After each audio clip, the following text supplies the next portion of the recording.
Hello, je suis très heureuse de vous donner rendez-vous aujourd'hui dans la ville des Frères Lumière, Lyon, la ville lumière, avec Nadia Wadja, une jeune femme de caractère, mais surtout très inspirante. 1, 2, 3, 4, 5, 6, 7, 8, 9. Bonjour Nadia. Bonjour Aminata. Alors, est-ce que Nadia peut nous dire 2-3 mots sur elle, nous dire qui est Nadia? Alors, je suis Nadia Wadja, Oui. doctorante en droits de l'homme, consultante en plaidoyer et également présidente fondatrice de l'association Développement, Éducation, Formation Ivoire, donc association Défi. Ok. Et est-ce que Nadia peut nous dire un peu plus, nous parler un peu plus en fait de cette association, l'association Défi? Alors, pour parler de Défi, on va dire que c'est une association qui milite pour la promotion de l'éducation. Et donc l'éducation en Côte d'Ivoire principalement et généralement en Afrique. On a constaté en fait qu'en Afrique, on a une autre manière très classique de penser éducation. Donc on va à l'école, on fait les mathématiques, le français, la physique et on nous dit oui, vous êtes éduqués. Mais au-delà de ça, on a d'autres disciplines comme l'art, le sport, la danse, enfin qui revient dans l'art. On a pas mal de disciplines, l'informatique, qui doivent rentrer en ligne de compte. Donc, à Défi, nous, on pense éducation comme ouverture sur le monde, comme envie d'apprendre, culture générale. Et donc, à cet effet, on fait des webinaires sur pas mal de mots qui minent en fait l'éducation en Afrique. On fait des formations en art oratoire parce que pour nous, bien s'exprimer, c'est important. Et également, on essaie plus ou moins de faire des campagnes de sensibilisation pour faire comprendre à la jeunesse qu'elle est le premier acteur de développement du pays. Voilà. Effectivement. Et j'entends souvent le on. Le on, c'est qui? Le on, c'est toute l'équipe de Défi. Donc, l'équipe des Défis, ça veut dire que Défi est une association qui est déjà très mature? Très mature, je dirais pas, mais une association qui a commencé à faire son bonhomme de chemin. On a un bureau, on a commencé nos activités, on prépare en fait nos activités physiques, donc sur le terrain en Côte d'Ivoire. Et donc, on va dire qu'on a commencé à faire notre bonhomme de chemin et on espère qu'on relèvera le défi. Donc là, si je comprends bien, l'association, bon, nous sommes en France là. Oui. Donc l'association existe physiquement en France ou c'est physiquement en Côte d'Ivoire que l'association existe? L'association est déclarée en Côte d'Ivoire. Oui. Donc c'est une association qui relève du droit ivoirien. Mais en fait, si vous voulez, les initiateurs de cette manière de voir sont des étudiants ivoiriens pour la plupart qui résident en France ou enfin qui ont commencé pour certains à travailler en France.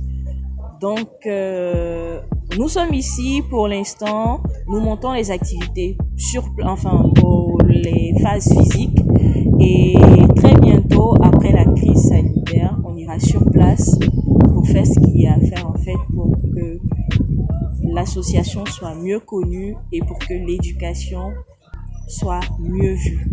Donc, si je comprends bien, c'est une association donc faite par les jeunes, pour les jeunes, et une association ivoirienne. C'est ça. Donc, de base, donc c'est une association ivoirienne puisque c'est des jeunes ivoiriens qui ont détecté un problème, en tout cas qui ont pu sentir un besoin au niveau de la Côte d'Ivoire. Mais maintenant, vous cherchez à l'étendre sur toute la zone Afrique.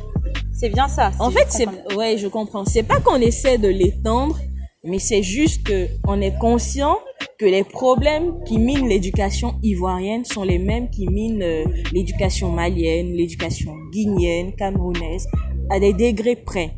Donc, pour l'instant, étant ivoirien, ça serait un peu pertinent de vouloir tout de suite attaquer l'Afrique. Donc, on commence en Côte d'Ivoire, mais on envisage dans notre procédé toucher l'Afrique. Il y a des sujets comme celui dont on a parlé il y a quelques semaines de cela sur les abus sexuels, oui, auquel tu as participé d'ailleurs. Effectivement. Et ce sujet-là, il parle pas que de l'Afrique, de la Côte d'Ivoire. Oui. Il parle de l'Afrique. La preuve, tu es malienne. Oui. Donc en fait, j'ai envie de dire, c'est une association panafricaine, mais qui est déclarée en Côte d'Ivoire. Et pour le moment, étant donné que vous avez une connaissance du terrain ivoirien, donc vous vous aventurez plus facilement sur ce terrain-là. Exactement. Pour ensuite vous élargir. Exactement. De façon beaucoup plus, de manière à avoir plus d'impact en fait sur les sociétés dans lesquelles vous allez aller. Voilà. On n'est pas d'ailleurs fermé à des partenariats avec d'autres associations qui militent pour l'éducation dans les pays africains. D'accord. Et ici en Europe, non? En France, une association africaine qui voudrait quand même aller là-dessus, ou une association, même si c'est pas porté par des Africains, mais qui est destinée à l'Afrique, est-ce que vous pouvez avoir des partenariats avec ces associations-là quand même? J'ai envie de dire oui et non. Oui, dans la mesure où, en fait, on va plus se pencher sur les objectifs de cette association. Parce que nous sommes de ceux-là qui pensent que le développement des Africains commence par les Africains. Et donc aujourd'hui, on aurait pu dire oui, on veut travailler avec des associations françaises, américaines, mais pour l'instant, on se concentre sur l'Afrique. Donc si c'est une association portée même pas des Français, des Européens, mais qui parle d'éducation africaine, qui touche les problèmes africains, pourquoi pas? Mais si c'est une association qui parle et qui touche les problèmes français, on pourrait faire un partenariat, mais je pense que ça va dépendre des modalités de ce partenariat. Et mais justement, quelles sont ces modalités? Enfin, voilà, mais nous dire 2-3 petites modalités, mis à part le fait que voilà, l'association, l'objectif de l'association quand même soit de régler ou d'avoir un impact positif sur l'Afrique, jouer un rôle dans l'avancement de l'Afrique. Mais par exemple, quelles sont les valeurs que Défi prendrait en compte, ou quelles sont des actions réelles que Défi prend en compte? Des exemples. Déjà, nous sommes une association apolitique, non confessionnelle, non syndicale. Donc, une association politique, j'ai envie de dire pour l'instant, nous ne sommes pas assez outillés pour pouvoir nous être partenaires en fait à des associations politiques, parce que on a envie de rester logique dans notre démarche, donc rester en fait neutre. Et en termes de conditions, j'ai envie de dire que c'est au cas par cas, mais en termes de valeurs, toute association qui prône l'excellence, nous sommes partis.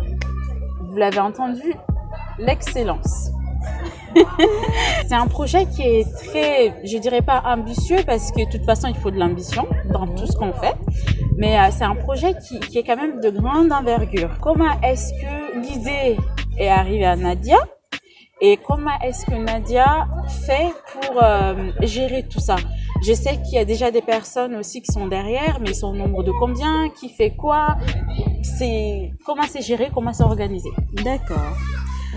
Déjà, comment l'idée est venue à Nadia, c'est que j'ai eu la chance, comme pas mal d'étudiants africains, de venir en Europe après plusieurs années d'études en Afrique, et de voir la différence en fait de procédés et de processus dans l'éducation. J'ai eu aussi la chance d'être animatrice périscolaire pendant mes jobs d'été et même étudiant, et j'ai pu en fait voir comment le périscolaire se comportait ici, contrairement à ce qui se passe dans mon pays. Et je me suis dit, bah tiens, étant donné que moi-même déjà j'ai participé à pas mal de compétitions internationales, et j'ai pu voir en fait comment ça se passait, pourquoi ne pas mettre en fait tout ce que j'ai pu apprendre dans un bloc avec d'autres étudiants qui ont à peu près mon parcours d'engagement, qui apportent quelque chose, qui a une vision de l'éducation de l'Afrique, pour former en fait une manière de penser et apporter quelque chose dans l'éducation. Donc c'est une idée qui m'est venue de mes expériences, de ce que j'ai pu voir, et aussi de ma volonté d'apporter quelque chose à mon continent et à mon pays. D'accord, chacun à son niveau fait ce qu'il peut. C'est ça. Et bien entendu, chacun part de ses acquis, de ses compétences. Il faut partir de quelque part. Et donc, comment est-ce que tout ça est managé, si on peut dire ça, organisé? Voilà. Plus simplement, comment est-ce que tout ça est organisé? Je vais vous mettre dans la confidence. Défi a commencé à voir le jour en mars 2017. Donc, c'est un projet qui date maintenant de 3 ans. Et donc, vu qu'il est assez colossal comme projet, on a pris 3 ans pour le monter, pour le concevoir. Donc là, je vous dirais qu'on a déjà des concours qui sont organisés. Théoriquement, on a déjà des partenariats qui sont des dossiers partenaires qui sont là depuis 3 ans. On a pris 3 ans vraiment pour monter et pour organiser tout ça avant de nous lancer. Donc, comment est-ce que on procède? On a anticipé. Okay. On ne fait qu'en fait exécuter des projets qui sont déjà couchés sur papier. Donc, c'est beaucoup plus facile. Parce que comme la réalité, c'est que tout le monde est pratiquement en Europe, chacun a son planning qui est plus ou moins busy. Voilà, très busy. Et donc, il fallait anticiper. Oui. Donc là, on ne fait qu'exécuter, on fait tout ce qui est sur papier. C'est ce qui donne l'impression que quand on en parle, c'est très facile. Mais derrière, il y a eu un travail de longue haleine. Alors Nadia, est-ce que pour continuer l'interview, je peux tutoyer? Bien sûr. Bien sûr, ok, donc parfait. Entre nous. Oui. Vu que l'association, quand même, comme tu le disais tout à l'heure, est en grande partie portée par des personnes qui sont en Europe, qui vivent en Europe, qui passent la majorité de l'année en fait en Europe, notamment pendant cette période de coronavirus. Comment est-ce que c'est perçu, étant donné que c'est destiné quand même à des personnes qui, eux, ne sont pas en Europe. Donc, c'est pour répondre à un besoin qui n'est pas en Europe. Mais dans ce cas-là, comment vous faites? Comment est-ce que c'est perçu, notamment lors des précédentes conférences qui ont pu avoir déjà eu lieu? D'accord, c'est une très belle question. Comment te répondre? Je dirais simplement que, comme j'ai dit, la grande partie en Europe, la grande partie des initiateurs, faut faire la différence entre les initiateurs du projet et le bureau qui travaille. Donc, on a une partie du bureau qui est évidemment en France, qui est en Europe, au Canada et tout. Et on a une autre partie en Côte d'Ivoire. Comment c'est perçu? C'est bien perçu parce que ils se rendent bien compte que, contrairement à certains de nos pairs, on est porté sur l'Afrique quand bien même qu'on vit en Europe. Et moi, je dis toujours que aujourd'hui, si j'ai l'opportunité de retourner, je retourne. Comment c'est perçu? C'est bien perçu parce que on a Internet aujourd'hui qui permet en fait de briser en quelque sorte les frontières physiques qui existent. La preuve en est que tu es en France, tu as fait un webinaire qui a été suivi à 80% en Côte d'Ivoire. Donc voilà un peu. Donc avec Internet, c'est beaucoup plus facile. Et ça ne peut pas être mal perçu dans la mesure où, quand on a des activités physiques, on fait le déplacement en Côte d'Ivoire. Et là, en fait, avec le corona, on a dû décaler toutes nos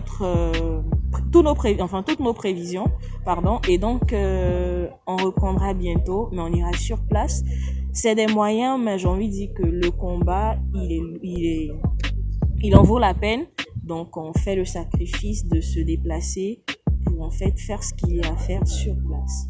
Et justement, en revenant sur ces sacrifices-là, j'ai envie de poser la question de comment est-ce que tout ça est financé, organisé financièrement?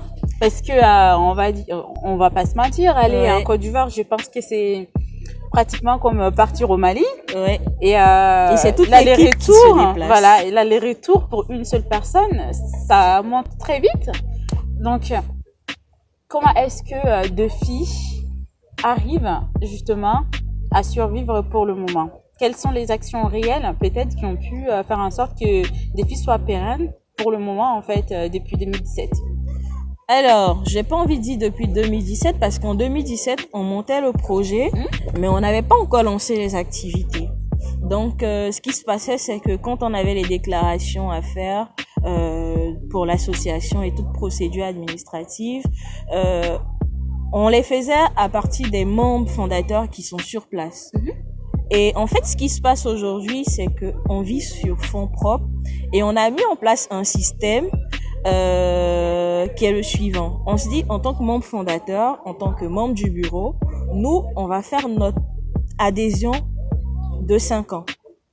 Donc, on a anticipé nos adhésions et c'est avec ça qu'on a commencé à faire les différentes activités en attendant de lancer en fait les différents partenariats. Et donc là, je profite de ta chaîne pour dire défi à la recherche de partenaires. Très bientôt, on va lancer les demandes officiellement sur la page, sur le site qui va sortir dans pas longtemps. Et voilà un peu. Donc, pour l'instant, on vit sur fonds propres. Surtout, ne me demande pas comment ça se fait. Non, Mais, je ne demanderai pas, je demanderai pas, bien entendu.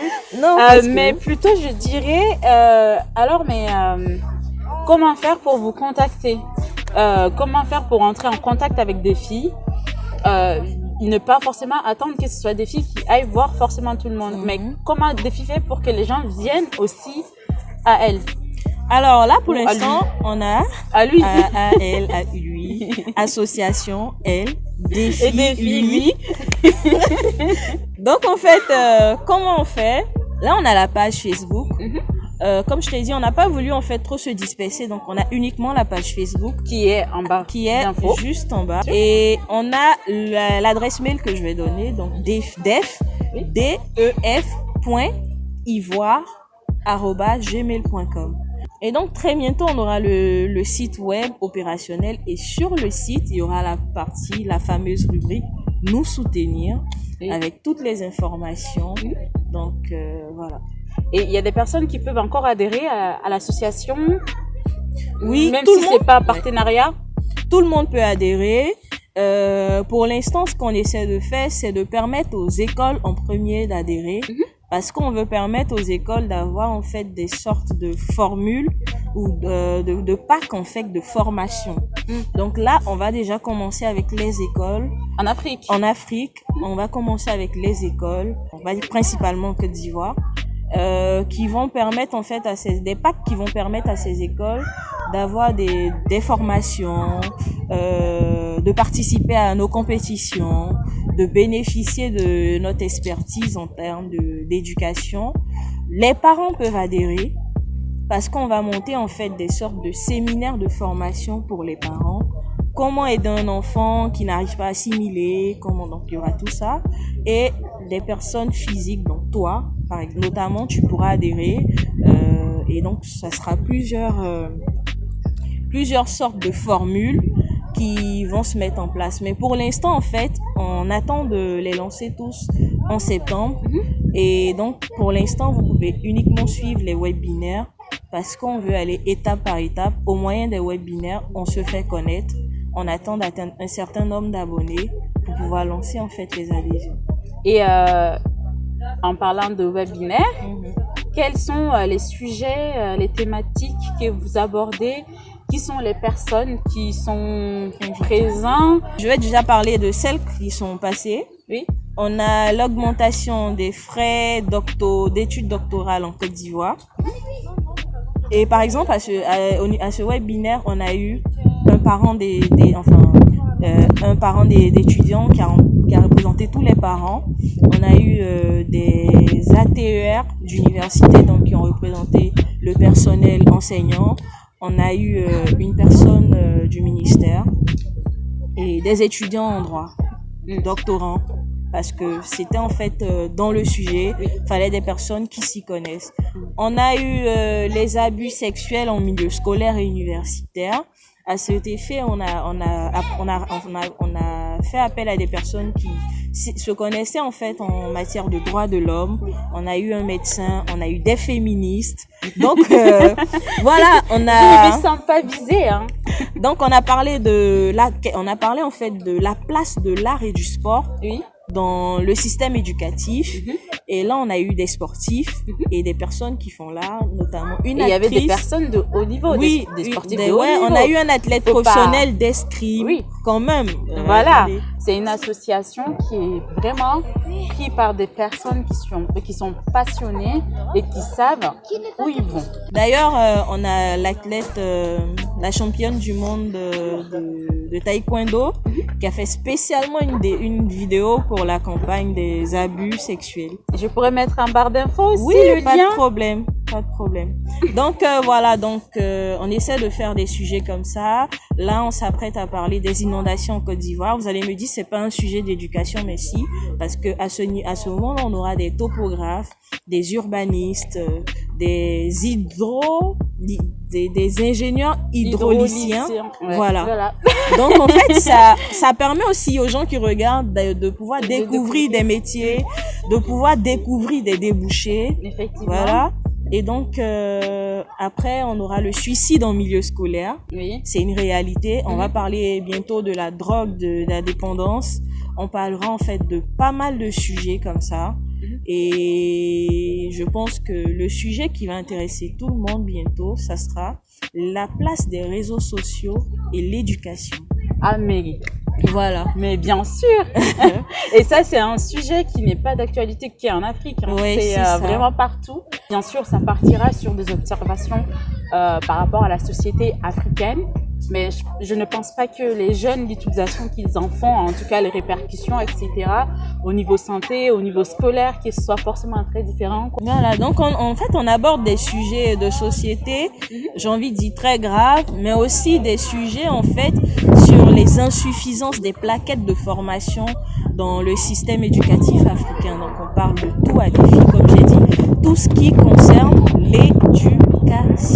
Lorsqu'on regarde un webinaire de défi, on peut avoir des sujets qui partent de l'art, de la culture, comme on appelle les violences, mais aussi de la suicide Ouais, en c'est milieu ça. scolaire, parce que ce sont des réalités. Donc, défi a une palette d'activités, d'interventions qui est assez large, aussi large que l'éducation et la société l'est. C'est ça. On va dire un peu la façon dont vous procédez, tout simplement à la mise en place de votre projet, de vos actions. J'ai envie de poser la question, est-ce que Nadia, quelque part, puisque c'est Nadia que j'ai en face de moi, Oui. est-ce que Nadia, quelque part, ne serait pas une entrepreneuse, même si c'est dans un cadre associatif, il y a de l'économie sociale et solidaire aussi Ouais. qui existe. Est-ce que Nadia n'aurait pas la fibre d'une entrepreneuse ou, si tu préfères, une entrepreneur avec un E? D'accord. Bah, si j'ai envie de dire oui un peu. D'ailleurs, là, je suis en train de faire une formation d'entrepreneuse. Et donc, j'ai envie de dire oui un peu quand même. Voilà. Entrepreneuse sociale, on dira. Voilà. Je pense que ça colle plus, en fait, avec mon profil que tout autre type d'entrepreneur ou neuse. Ok. Et vu que, on va dire, ça n'avait pas forcément un lien avec des filles même, je vais continuer quand même là-dessus parce que j'ai envie de poser des petites questions quand même sur Nadia pour que les personnes qui nous regardent voient aussi la personne qu'il y a derrière tout ça. Je sais que tu as une équipe de combien de personnes d'ailleurs? On va dire pour l'instant de 10 dans le bureau. Il y a des personnes dans chaque, on a envie de 10 pôles, mais pour l'instant, je dirais 10 principalement. D'accord. Donc, je m'excuse auprès des 10 autres personnes. Non, mais en fait, pourquoi je dis 10? Parce que, tu vois, il y a des pôles où ils sont 3, 4, 5, 6. Du coup, j'ai pas envie donc je préfère m'arrêter aux 10 principaux. Oui. Non, mais je comprends tout à fait, mais comme moi, du coup, je reviens tout le temps sur Nadia. Et pourtant, je vois que Nadia, elle met beaucoup en avant le fait que c'est on. Nadia ne parle pas forcément en disant c'est mon projet, c'est à moi. Voilà, Nadia se met en avant à travers le projet, mais par la réalisation des autres, du fait que Nadia n'est pas seule à porter le projet, il y a une équipe aussi derrière. Donc ça met justement une certaine humanité que on a tendance, et plus là il y a des entrepreneurs qui vont mitrailler qu'on retrouve beaucoup plus souvent dans tout ce qui est justement l'entrepreneuriat social. Ouais. Et donc je trouve très juste le fait que tu précises bien entrepreneur social. Nadia, tout à l'heure, tu disais, on va dire que c'est une association qui est panafricaine. Alors, quelque part, est-ce que Nadia serait panafricaine? Je suis hyper panafricaine. Parle plus fort. Je suis hyper panafricaine. Alors, quelle est la définition que Nadia donne au panafricanisme? Et quand Nadia dit qu'elle est panafricaine, qu'est-ce qu'elle entend par là? Sans être fermée au monde, pour moi, être panafricain, c'est être conscient en fait de la chance, j'ai envie de dire, qu'on a d'être africain, être conscient des valeurs qui vont avec le continent africain, prendre à cœur, à bras le corps en fait tout ce qui pourrait apporter le développement et surtout favoriser, si tu veux, la valorisation de l'Afrique. Oui. Donc pour moi, c'est vraiment ça. Tout ce qui met en valeur l'Afrique, je me reconnais comme étant africaine, je reconnais mes valeurs d'africaine et ce n'est pas pour autant que je suis fermée au monde. D'ailleurs, je vis en France, mais je ne serai pas de ces personnes-là qui refuseront de s'afficher les cheveux crépus. Et j'ai envie de faire un petit parallèle avec l'actualité. Vas-y. Donc, du moment,